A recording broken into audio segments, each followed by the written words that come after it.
Director's Reflections for December 17th of 2023. The Turning Points of Dominican Journalism. Since the fall of the dictatorship in 1961 to the present day, Dominican journalism has had three relevant transformations in form and substance. The first was to work without the jokes of Trujillo's censorship, opening up to democratic plurality and the construction of a climate of freedoms.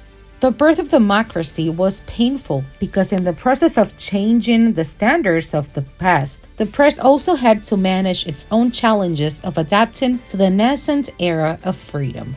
From two newspapers that were controlled under the dictatorship, the media space began to open to new newspapers, radio stations, and television stations until projecting 20 years later. In the 80s, great diversity and strength.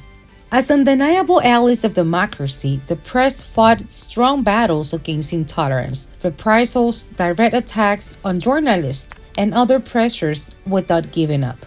In that interregnum from the early 60s to the mid-80s, the media survived the ups and downs of events that tested its commitment to democracy.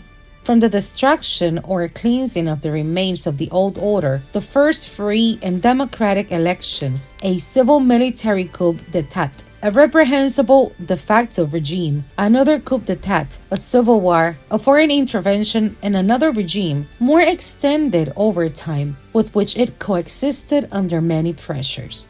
At the end of the 80s, the press experienced its second turning point with the adaptation to new computer technologies and their multiple uses, such as digital tools and printing equipment that gave way to the electronic operations model.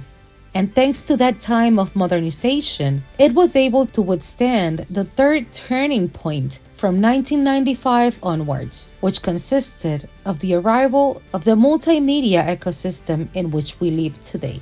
Radical changes in business models in older platforms today challenge the practice of journalism that must preserve its lines of attachment to the truth, to the needs of content beyond the news, and to a different, more global audience.